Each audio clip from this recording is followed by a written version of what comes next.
Cresce il senso di insicurezza a Conegliano dopo una serie di furti che negli ultimi giorni hanno colpito diverse zone della città, dal quartiere Lourdes fino al centro storico. I malviventi hanno preso di mira soprattutto attività commerciali, agendo durante la notte e lasciando dietro di sé danni e amarezza. Da noi sono passati mercoledì notte scorsa, per fortuna hanno preso solo il fondo cassa perché avevo già svuotato la cassa dall'incasso della giornata.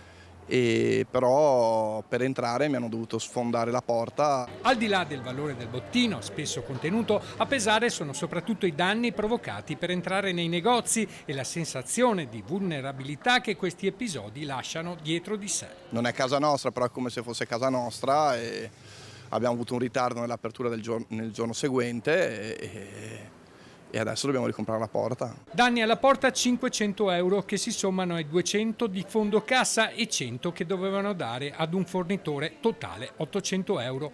Stessa sorte l'ha subita una fioreria poco lontano, anche in questo caso il risveglio è stato amaro, con la titolare costretta a fare i conti con danni e disagi. Un mese fa sono entrati dalla finestrella sopra la porta, l'hanno sganciata, sono scesi, mi hanno portato via quel poco di cassa che avevo e poi sono usciti tranquillamente. Tra i commercianti il clima è di forte preoccupazione, una situazione che sta alimentando rabbia e frustrazione tra chi ogni giorno investe tempo e risorse nella propria attività, che ora chiede risposte concrete per riportare serenità nelle strade della città. Ci sentiamo un po' messi un po' in abbandono, abbandonati, perché obiettivamente non c'è nessuno che ti tutela, non ci sono telecamere a sufficienza che può dare eventualmente un aiuto per... Abbandonati e indifesi. È bravissimo, abbandonati e indifesi, ma non solo i negozianti, anche i privati, chiunque. Gli ultimi episodi si inseriscono in un contesto già particolarmente delicato, segnato nei giorni scorsi anche dalla rapina subita da una coppia di coniugi in zona Ferrera mentre stava facendo rientro a casa. C'è chi racconta di aver già subito furti in passato e di sentirsi impotente di fronte a un fenomeno che continua a ripetersi.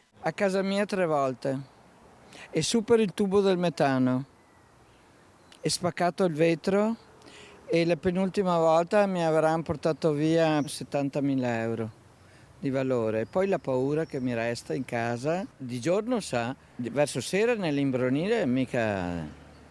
No, e dopo vanno dentro anche in certe case, anche con la gente dentro.